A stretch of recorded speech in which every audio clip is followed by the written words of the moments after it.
環球大戰線深入世界最前線，全球各地的觀眾朋友，大家好，我是葉思敏。節目一開始，我們先歡迎來賓陳立偉、蔡正元、蔡委員。思敏好，大家好。前國安會副秘書長楊永明老師。思敏好，各位朋友好。中華戰略學會資深研究員張進老師。主持人好，各位觀眾大家好。好，觀眾朋友，今天節目一開始，趕快來關心，因為現在呢，中東戰事看起來真的是一觸即發了。川普現在喊可能會來進行開戰，正式進入倒數。伊朗方面也非常強勢，現在說據傳媒體報道，號召了1000萬民兵之外，還手握這一種高超音速的武器，希望能夠來做反制。如果再加上中俄的戰力的話，他們會不會一起出手，還是會袖手旁觀呢？中俄伊是否會一起來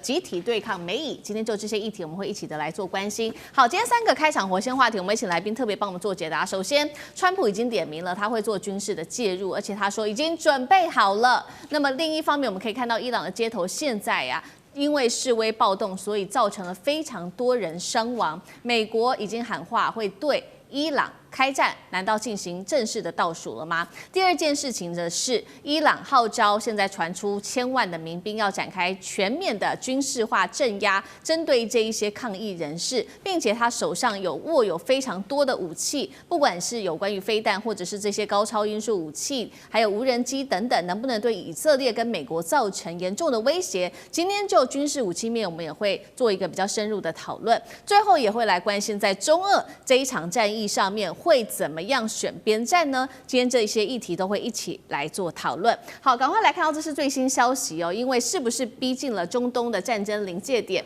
川普現在最新嗆聲，他說會祭出前所未有的一個打擊，不排除甚至是軍事介入，在伊朗採取強硬手段來這一些持續的鎮壓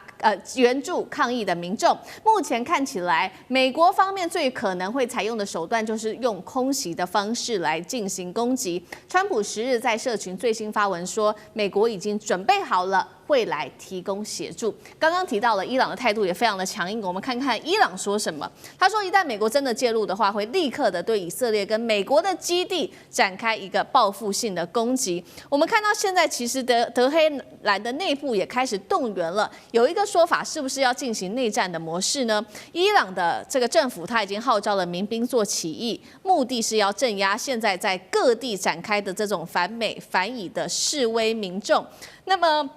官方現在資料顯示，伊朗境內的民兵人數已經超過了1120萬人，是相當多的。會不會真的展開全面的軍事化行動呢？這個都會值得觀察。另外一方面，現在看起來伊朗它在加速盤點它的軍事武器來進行戰爭嗎？包括了飛彈跟無人機在做隨時的待命。其實美國的國防部跟華府智庫多名軍事專家就已經盤點並且分析過有關於伊朗在飛彈跟無人機方面的戰力，他們是這樣說的：說伊朗擁有中東規模最大、種類最齊全的彈道飛彈庫，甚至具備這一些洲際飛彈的潛力，並且可以透過像是一些法塔赫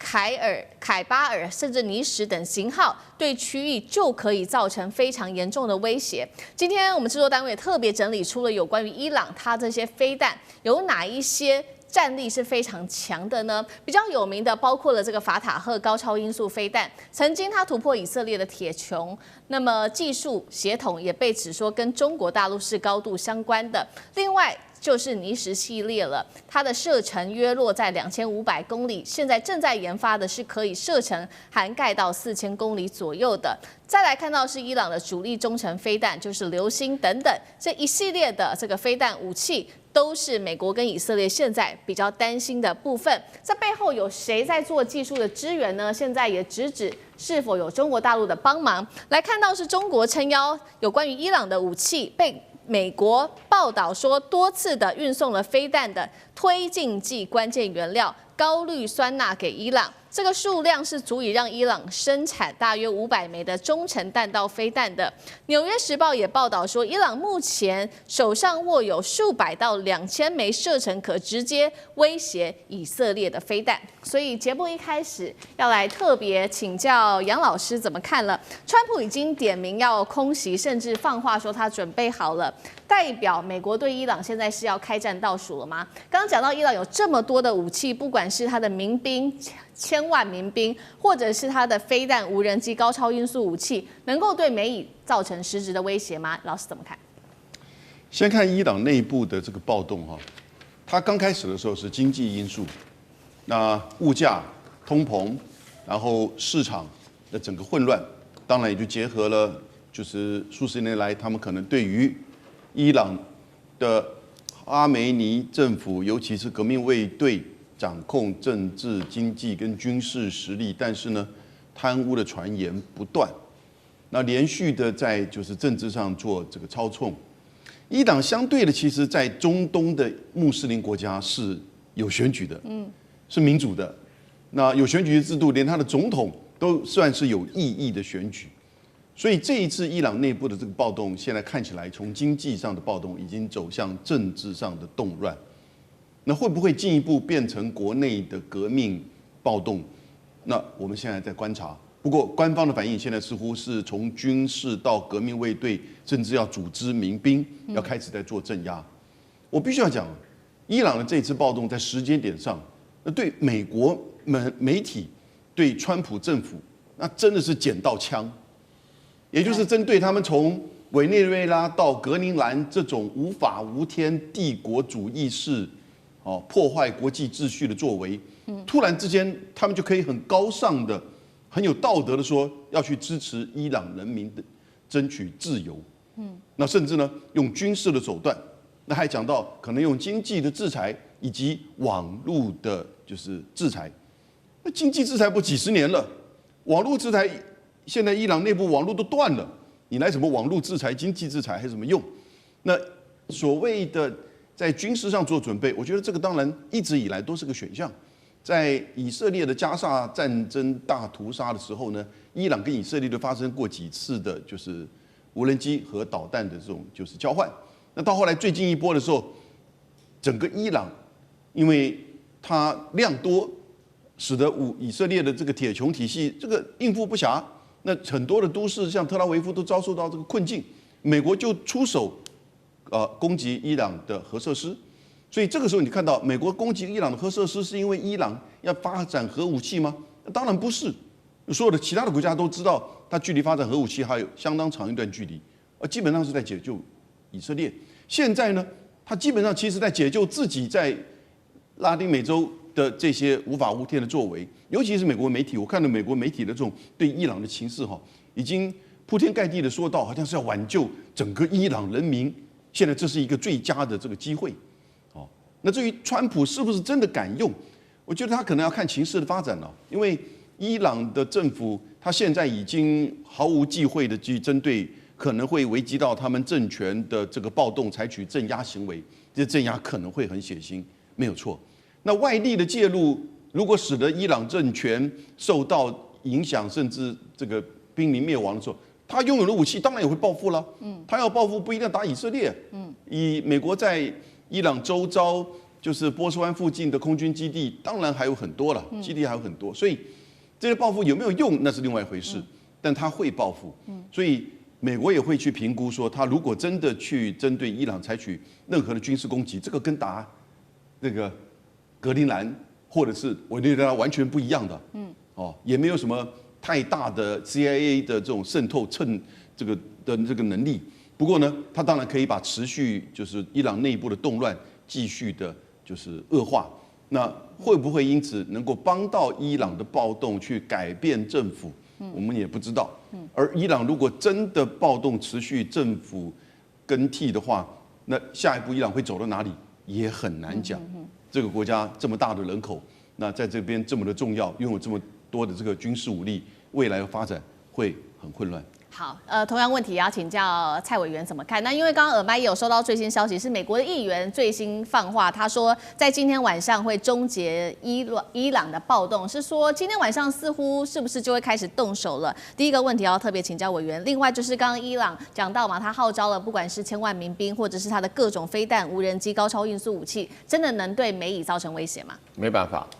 因為民兵是地上作戰的，美國、以色列沒有那個能力用地面武力來入侵伊朗，但是空中轟炸就不可避免。只是這個空中轟炸有沒有辦法像貝魯特大轟炸那樣的轟炸能量？現在大家在觀察是不是有這個能量？因為貝魯特大轟炸了好像40幾天吧，就幾乎把貝魯特全部癱瘓了。這是最主要的美國跟以色列可以採取的，而轟炸的對象呢？一定是伊朗的黨政軍教派組織，以及他的所謂的彈道導彈的彈藥庫或發射地點。那這個美國已經調查得很清楚了，所以轟炸只是看伊朗能夠躲得多厲害，那反擊得多快。那第二個，伊朗幾乎完全沒有像樣的防空導彈，完全沒有。啊，既然沒有防空導彈的話，美國的轟炸機啊，這個。以色列的轟炸機啊等等就可以如入無人之境，那這個伊朗是非常非常吃虧的啊。然後第三個，伊朗啊這個殘餘的洲際彈道導彈或者什麼高超音速導彈，我是不相信伊朗有高超音速導彈的，因為到目前為止都是媒體在說了，沒有看到有任何一個軍事技術上的雜誌評估過這個事情。那他攻擊以色列是難免，攻擊美軍基地是不可避免的，但攻擊會有多少的戰損？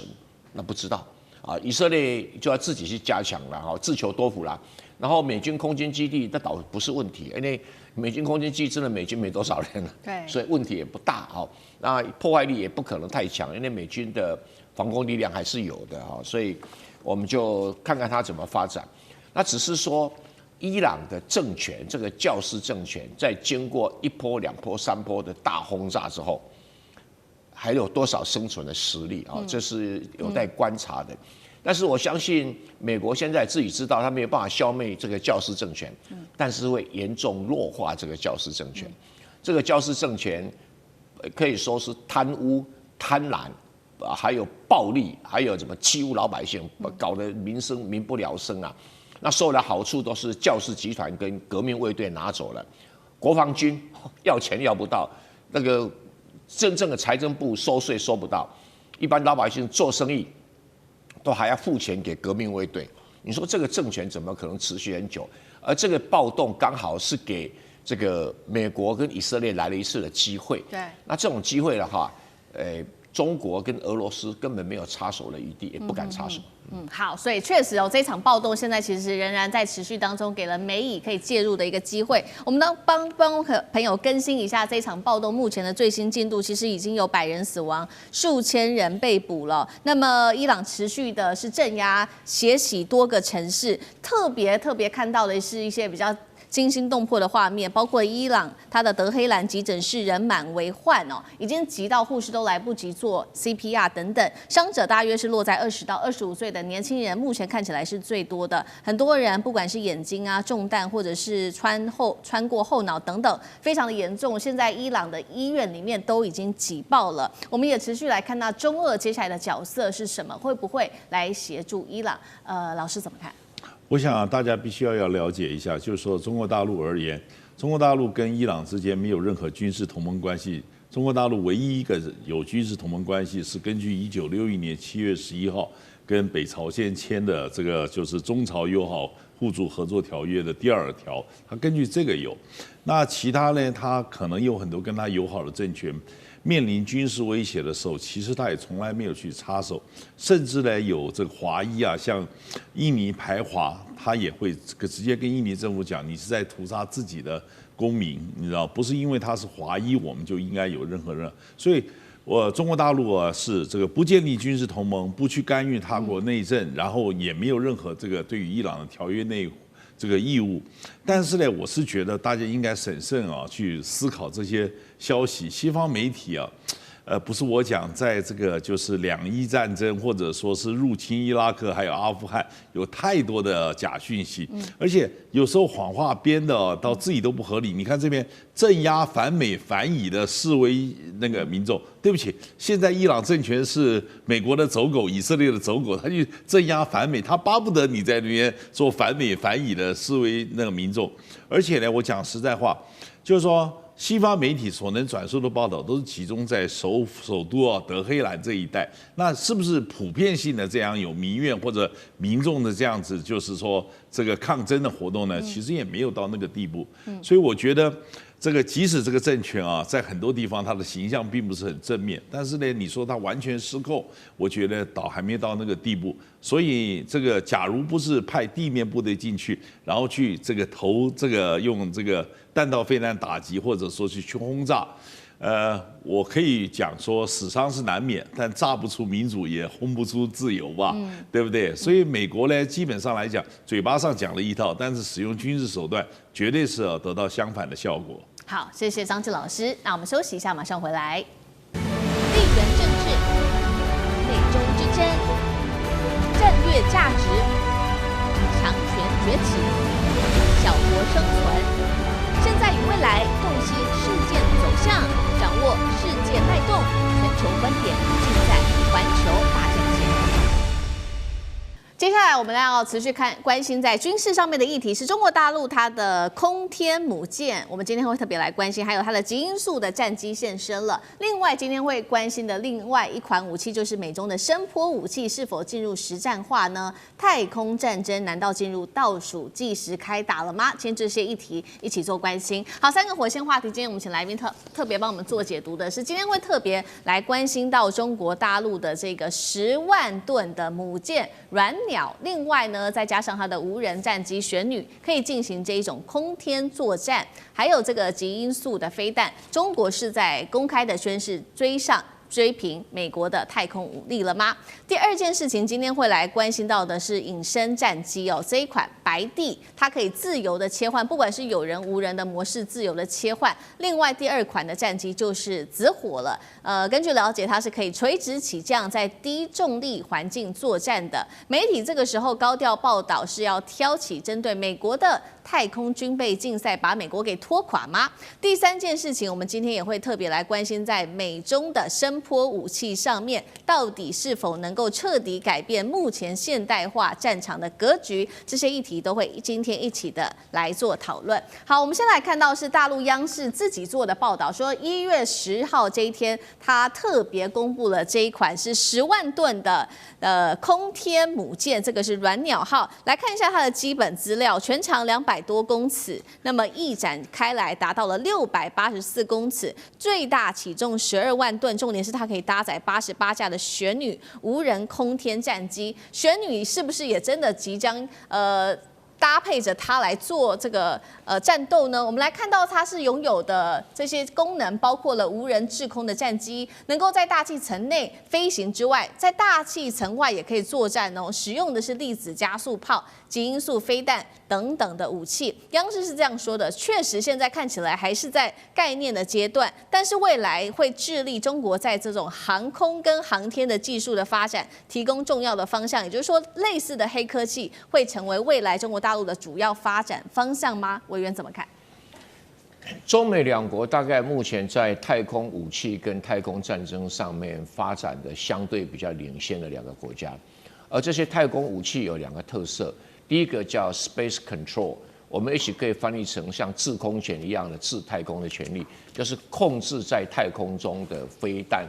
以及太空中的衛星的運作哈。第一個叫 Counter Space。Counter Space 叫反太空武器，這是一個攻一個守的概念。你到底有什麼能量可以面對對方的太空武器的攻擊？而且這個所謂的 Counter Space 裡面還包含了一個電子戰，如何癱瘓對方的衛星或者擊毀對方的殺手衛星。那我們來評估一下，一步一步來哈，就是如果是以目前的軍用衛星來計算的話，美國有800顆軍用衛星，中國有400顆軍用衛星，但中國也正在增加當中。那第二個，中國的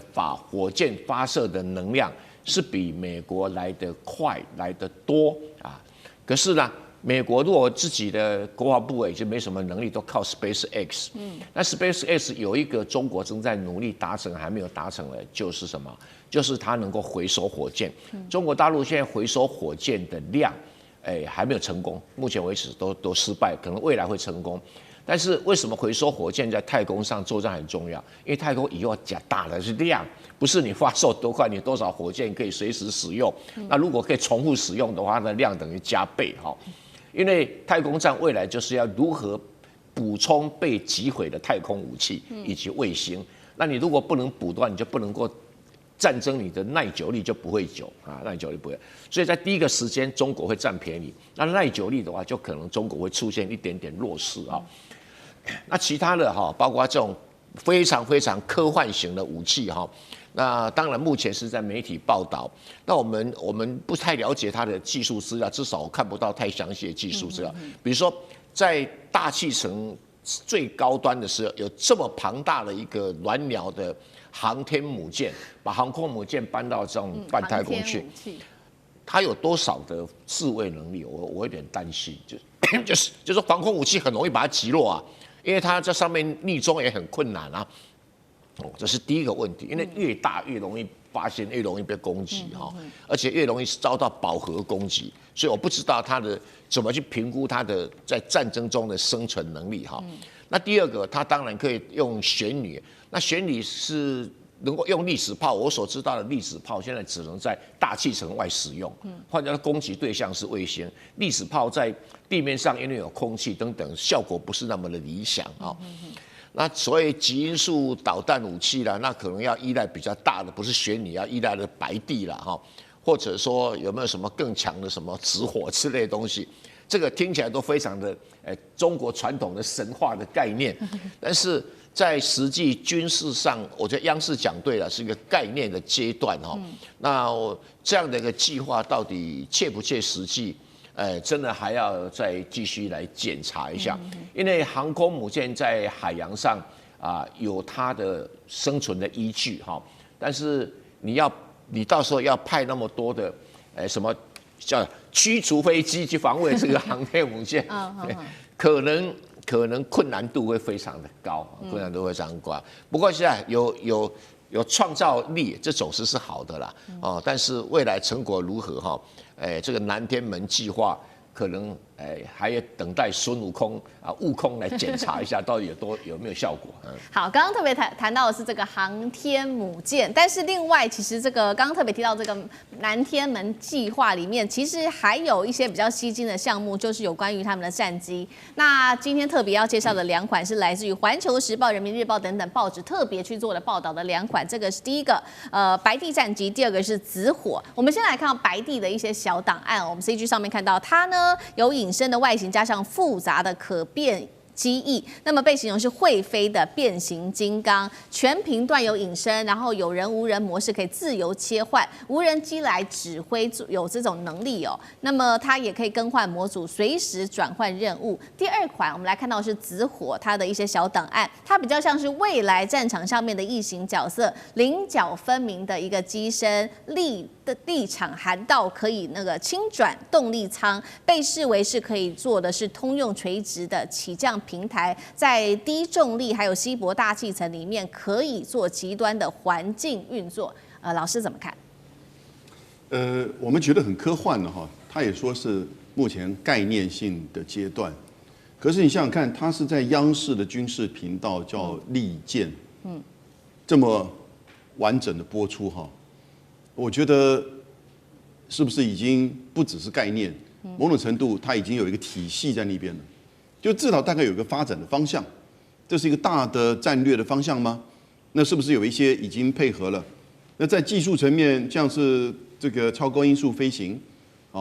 或者是空天的雙模式的轉換，以及一些這個你看到無人機以及無人機跟有人機之間的轉換。像這個旋女，其實在2年前就已經展示出來了。那天帝跟紫火也是去年開始有一些發展。那是不是真的有可能這樣子的一個就是鸞鳥10萬噸，其實12萬噸了，它的這個母艦能夠載88架，聽起來真的很科幻的哈。對。可是換一個角度而言哦，現在已經進入到就是中美之間的這種所謂G2的體制，而最後還是以實力，而大國最後的實力其實還是經濟跟軍事。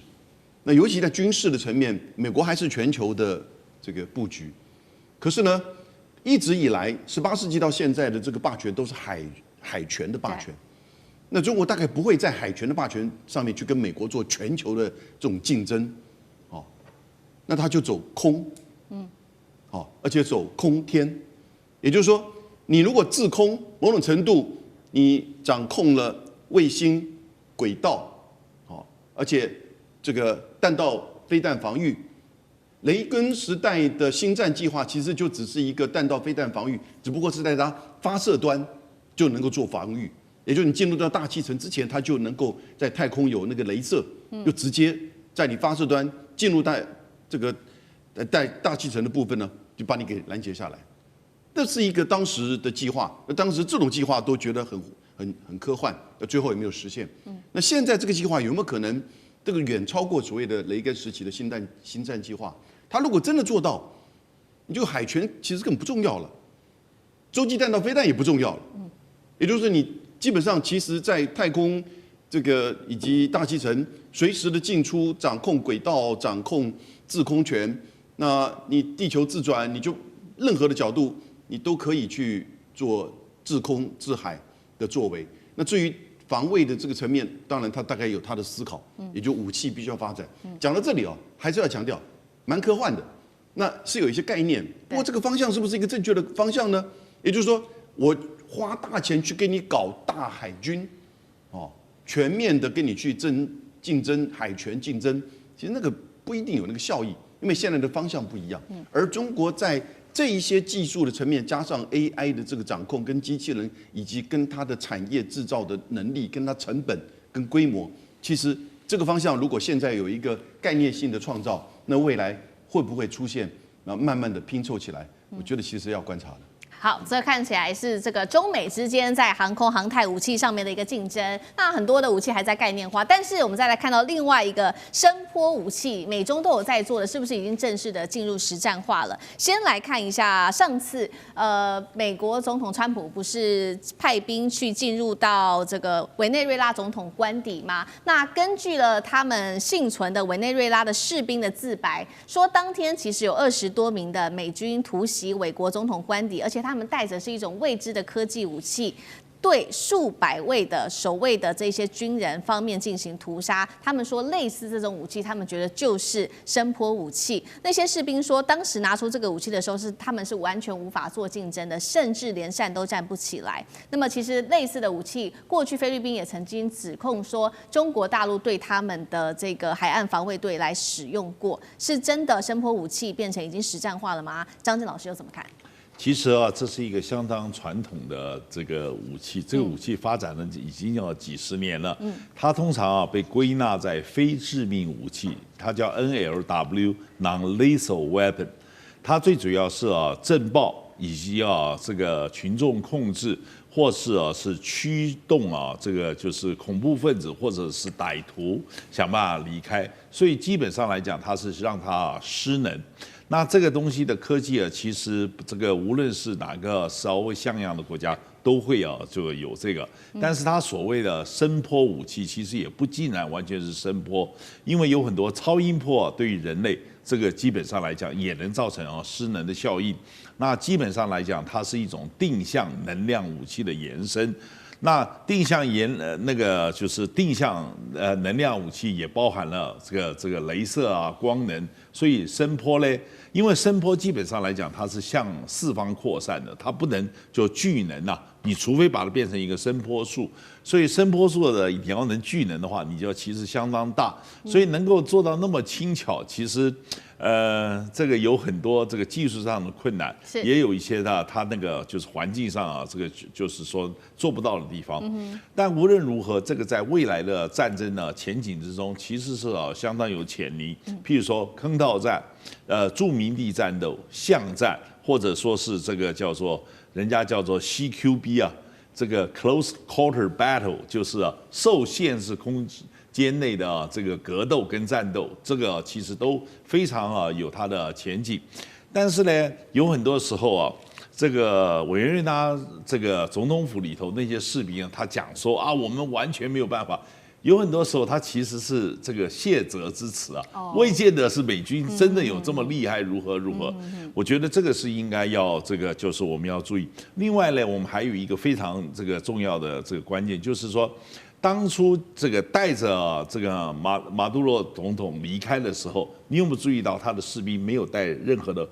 護耳罩？假如用聲波武器的話，那他們是不是都應該，對不對？你不能用這個武器把自己給傷到了。所以呢，你今天這個任何的武器的使用者，他都必須有相關的配套的保護、自我保護的措施。假如你自己都保護不了，你怎麼能夠真正來應用？但是無論如何，這個絕對不是新科技這已經做了幾十年。但是它沒有突破，就是因為它確實有很多技術障礙，也不是那麼簡單就能突破的。好，謝謝張志老師。那我們休息一下，馬上回来。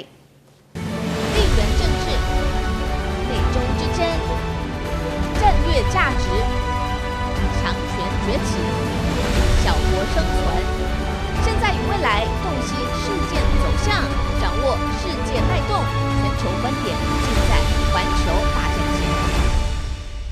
今天我們要特別來關心到是，難道日本真的可以一夜永和嗎？現在發出的正式警告。另外一方面，今天也會來關心到中國大陸的這個動作，20天的渤海軍演，再加上它的歼20似乎現蹤在宮古海峽，中日現在太平洋對決，火線升溫。今天我們會一起的來做關心。我們要來看到，就是來自於北京智庫最新的一個說法，他的報告指出呢，日本右翼他的這個核野心不斷的擴張已經對世界的和平造成嚴重的威脅了。他也指控日本現在正在秘密生產可以用於核武器的這個鈽，而且它是在極短時間內就可以發展出核武的。那我們要知道呢，日本它過去是一直使用的是核不擴散條約的框架，所以它是唯一一個非核武的國家，但是它又具備的包括了有这個核燃料在處理，還有能夠分離武器及鈽的一個非核國家。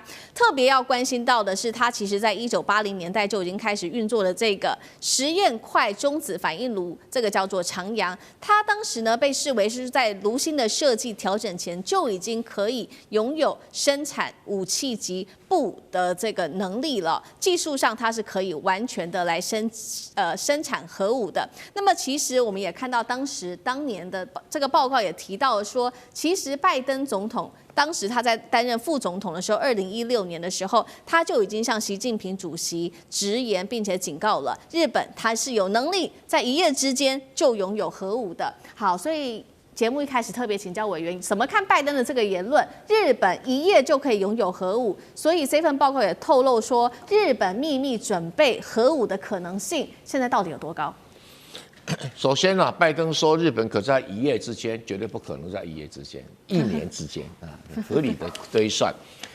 因為日本是一些非核國家裡面唯一擁有核武器材料的國家，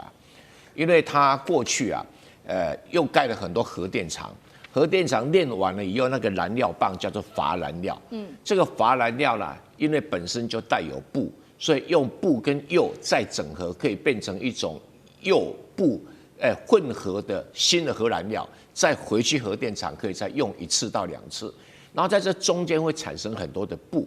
然後這個鈽的累積是要提煉出來。目前全世界沒有幾個國家有，俄羅斯、中國跟美國當然是有啦，剩下就是法國、英國跟日本，其他國家沒有了。所以日本除了自己提煉鈽以外呢，還把這個乏燃料運到法國跟英國去提煉這個鈽原料，所以現在在法律上，日本擁有差不多44公噸的這個鈽。那40公噸的鈽呢，其中在日本本土只有8公噸，那另外在英國跟法國，那全部都是在国際原子能總署的監督底下。我去參觀過青森縣的它的什麼六所村的一個鈽原料基地在那個地方真的都是白皮膚大鼻子什麼那麼大眼睛的人在現場在督導那所以日本要秘密做是有困難的啊，是有困難的，因為那個布，我所了解，他們要開啟這些燃料庫啊，是需要國際原子能總署的人現場開啟，他才能開啟。日本人自己不能夠動用這些燃料啊。但是因為日本上次福島事件問題之後呢，它的核燃料廠關了，所以布就沒有消化掉。本來布做成 MOX 就是這個鈾布氧化燃料的話，這種混合燃料就沒有辦法再投下去，所以就沒有製造，所以累積的很多，累積了很多哈。那除了這個製造原子彈的話，大概再把那個布哈，不是直接來製造，再提煉一次，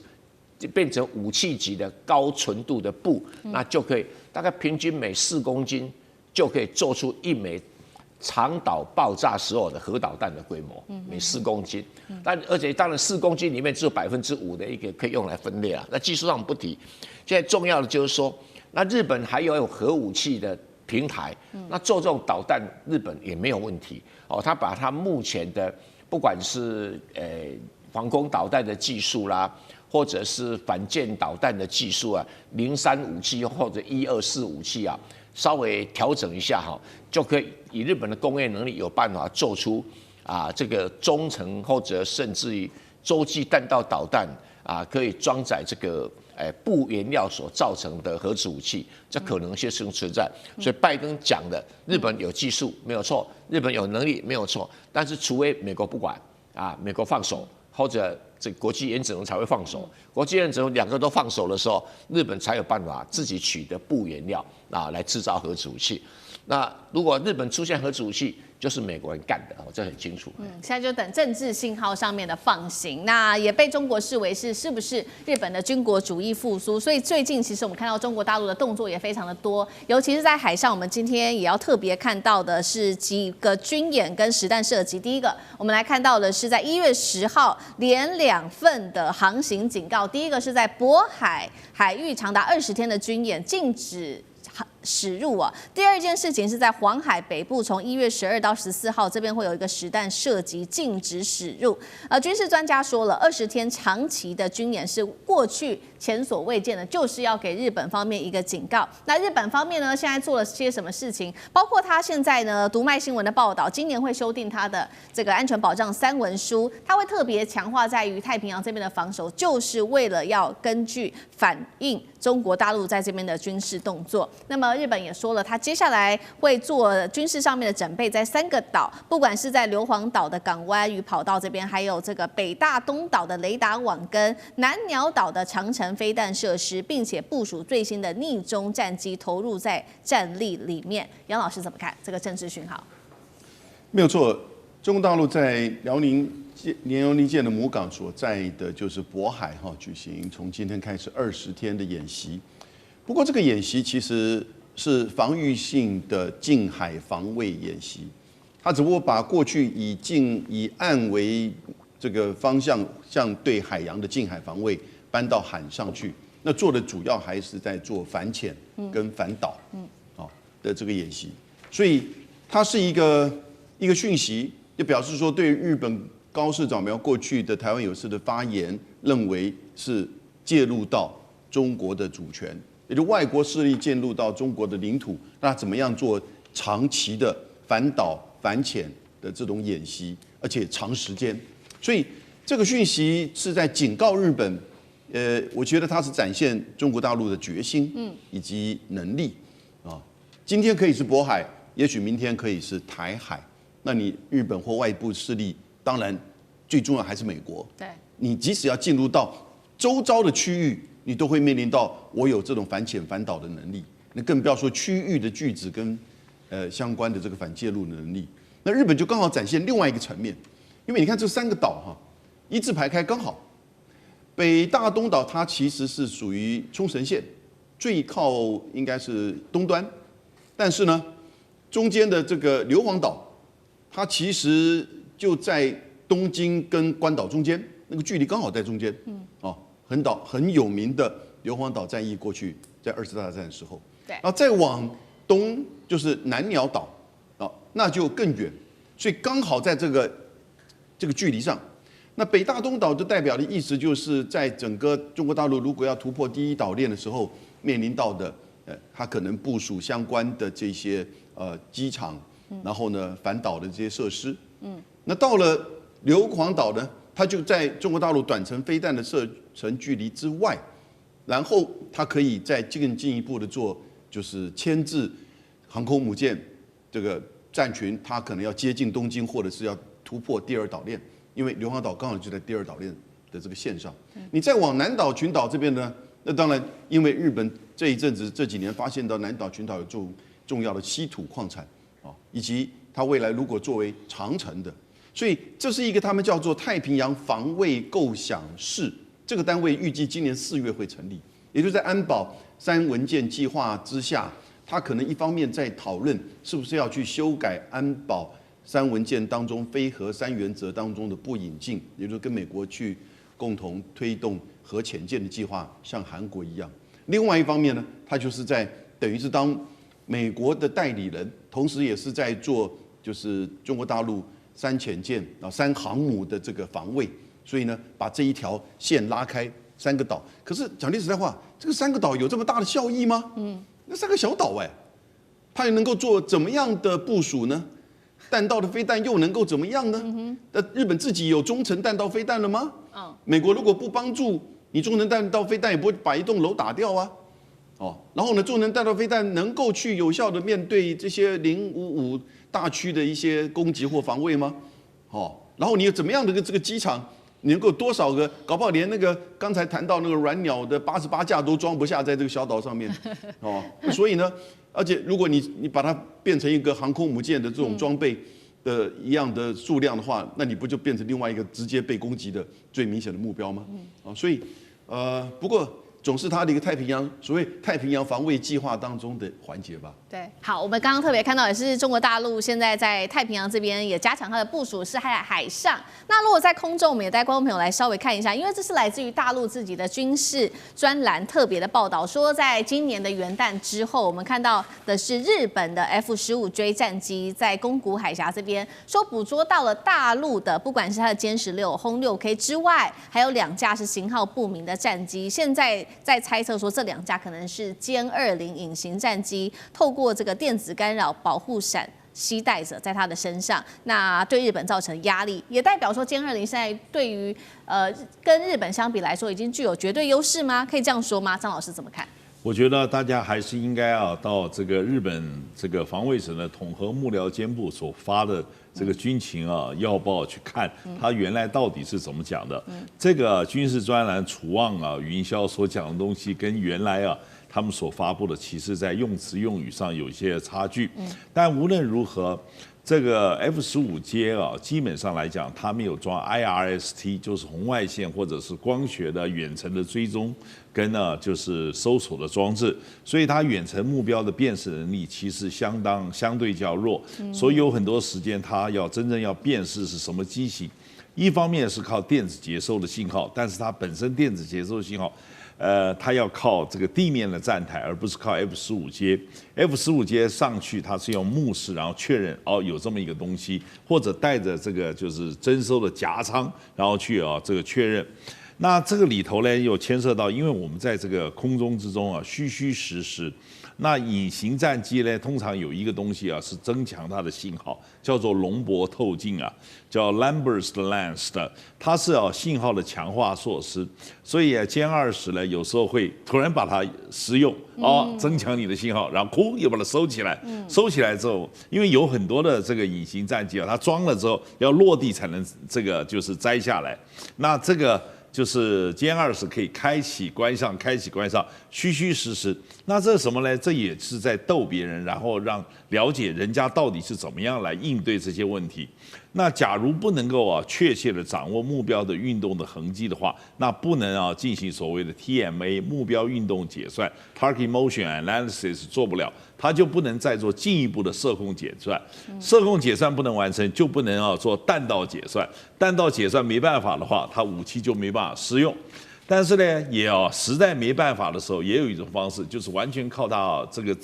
自己是主動型的飛彈，差不多約略的方向把它打出去，然後來這個就是靠它自己來。可是呢，那個要是沒搜索到，砰就掉海裡了，就浪費了。所以很多事情啊，就是這個空中啊，這些啊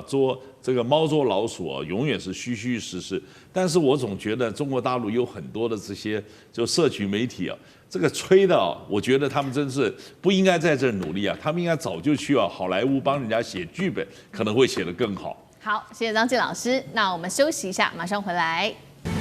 緣政治、內中之爭、戰略價值、強權崛起、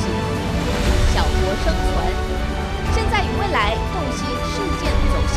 掌握世界脈動，全球觀點盡在環球大戰線。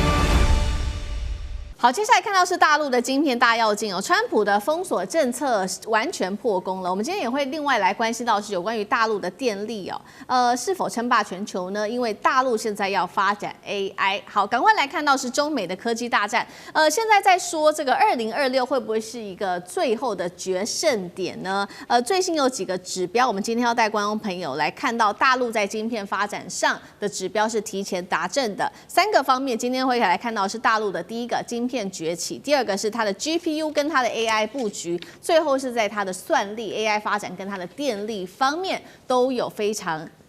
達標、提前達陣的一個跡象。好，先來看在晶片方面，2025年底的時候，這個時候做了一個實質的計算，大陸的半導體設備的國產化已經超過了55%，比原定計劃的還要超前5%。其他的國產設備也有非常好的一個成績，不管是刻時機的國產化，或者是清洗設備等等哦。再來就是最重要的是它的7奈米晶片，比原先規劃2026年的第2季還要提早了，是在2025年前的年底就已經正式的達標了。再來，它的晶片的市占率，國產化晶片市占率從2024年只有25%，已經到去年的35%了，大幅提升了10%左右。AI 發展方面，2027年也要達成這種關鍵技術的安全與可靠的一個整體供應。好，所以節目一開始特別請教楊老師怎麼看了？先是這個晶片國產的設備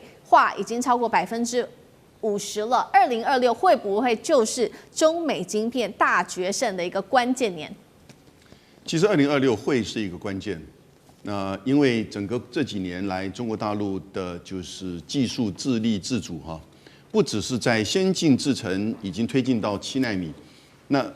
特別你看到它是在設備、然後材料以及成熟製程的這個市占，其實都往前推進。而且它當初是有一步步的這個規劃的。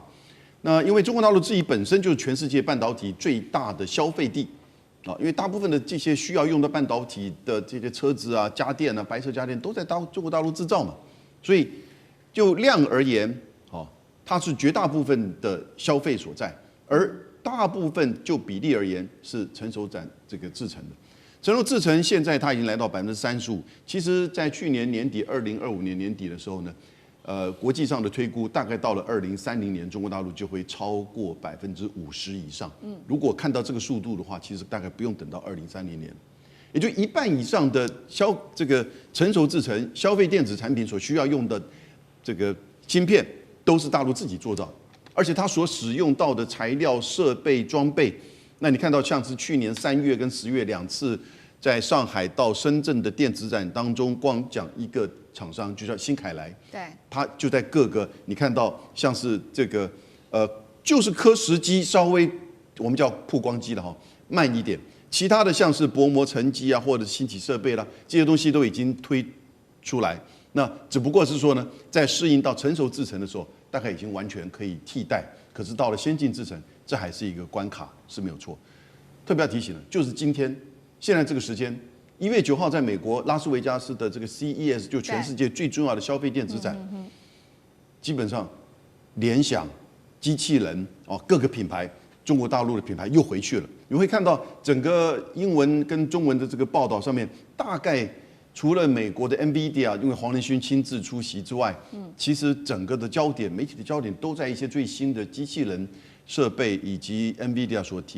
就是聯想所提出來 AI 裝置還有相關的這些項目上面，所以在消費電子在成熟製程上面，中國大陸其實已經是快速的趕上，甚至要主導。但是呢，美國怎麼樣能夠在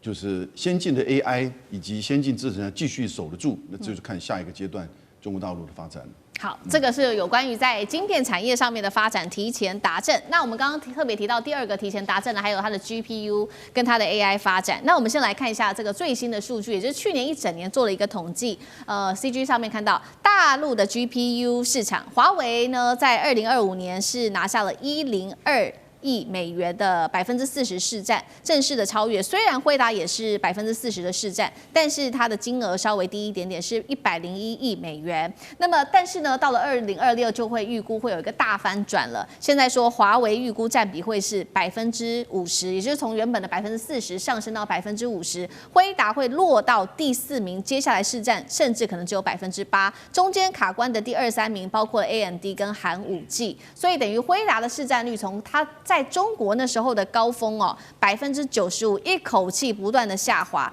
所以呢，難怪這個黃仁勳要一直跟川普喊話說，趕快開放不管是 H200、Blackwell 或者是 Rubin 晶片給大陸吧。另外這些新秀的廠商4家也快速的崛起，成為大陸的 AI 戰力的生力軍，不管是這個木犀或者是必任等等，我們畫面上看到的還有這個天數智新等等，也都快速的崛起，也難怪黃仁勳會非常的擔憂。委員怎麼看？我覺得川普自己不知道該怎麼辦，這才是問題所在。為什麼？美國人在打這一場晶片科技戰，第一個戰略目標是希望中國無法生產高端智慧型手機，所以限制高端智慧型晶片可以賣到中國大陸，或者中國大陸自己設計的高端智慧手機晶片，台積電不准幫他加工。他以為這樣就卡住了，因為高端手機智慧晶片必須要在10奈米以下，結果沒想到華為突破了，那怎麼辦呢？好，這啞口無言。接下來想想那還有什麼高端的 AI 晶片？那高端的 AI 晶片，不幫你做，你做不出來了吧？那你即使設計的出來，你這個也沒有。那目前的確事實的。這個華為也好，海思設計或其他的什麼韓武紀啊，這些 AI 晶片，逐漸的跟美國有一點的距離。結果沒想到一看，它雖然晶片不如你，但是系統湊一湊，竟然還不輸你太多。因為跟手機不一樣，手機基本上靠晶片為主，但是 AI 是靠系統為主。我這裡稍微插一點別的地方來補足一點，用軟體來補足啦，用通信系統來補足。那通信系統偏偏是華為的強項。所以華為的昇騰晶片的確是不如輝達的晶片，但是整體系統起來，差不了太多。那你說在川普怎麼辦？然後輝達就很急了，你幫我不幫我賣，他是越做越好，那我這不是白搭了嗎？那所以川普要管制也不是，不管制也不是。然後中國的晶片產業，他們想到一招，那我不讓你做晶片製造設備總可以吧？那現在來了，剛才你講得很對啊，我跟他解釋一下晶片製造程序哈。晶片製造是晶片線進去，第一道清洗啊，那第二道薄膜沉積，簡單講在上面貼一層，以後要做光刻用的叫薄膜沉積，然後再來再清洗，因為薄膜會有很多清洗，那清洗完了以後開始光刻，刻完了以後再清洗，那這是第一層。因為它有好幾層好幾層的電線，然後清洗完了以後再薄膜沉積，然後再清洗再光刻，這是好幾道程序去把它疊出來的。那好，那你總該不會做這麼高端清洗設備吧？對不起，做出來了。那你總不會做這麼高端的薄膜沉積設備吧？對不起，做出來了。你現在做不出光刻機吧？好像快要做出来了，所以川普真的不曉得該怎麼辦。管制這個也不對，不管制這個，你管制你失去市場，你不管制，可是他又迎頭趕上，他該怎麼辦？他真的不曉得該怎麼辦。好，所以我們現在看到，在這樣的情況之下，擔心的不只是川普，不只是黃仁勳，其實擔心的還有這個美國的科技業大咖，包括了馬斯克等人哦。我們來看到馬斯克，他特別講說，未來在發展 AI 上面有一個非常重要的關鍵，就是有關於算力。那算力的關鍵又是來自於電力，尤其現在馬斯克很擔心大陸在這個電力上面的發展，他認為展現了巨大的優勢，他甚至至預估有就是2026今年哦，大陸的電力發電量會是美國的3倍。但我們也來看到說，大陸到底怎麼來做這個電力，用的就是他做的這個方法叫做西電東送，讓這些西部的豐沛的綠電可以送到東部去支撐東部的 AI 運算。現在規模已經達到了4.2億千瓦，綠能占比高達30%。那另外一方面也會做東數西算，也就是說在東邊的這些城市呢的海量數據，它會傳到西部的這些土地豐富的地方來做運算跟儲存。AI 大戰，張景老師怎麼看？我想啊，大家要知道，這個馬斯克講的是對，但也不完全对，因為電力是建立這個就是人工智能這個產業的必要條件，但不是充分條件。你所需要的相關的包含晶片在內的電子元件的各種的硬體，以及各種的演算法、程式、網絡科技、通信科技，還有未來如何做市场管理。因為中國大陸的目前人工智能直接對着這個消費者算是相當成功，但是對於產業那些整個就是安排的市場秩序，那還有努力的空間。但在這邊我們要提醒一個，很多人都詬病大陸這個資訊封閉，有一個這個資訊長城，那為什麼這個就從來沒有擋過這兒？所以中國大陸也是有我們大家都知道，中國大陸人人會翻牆。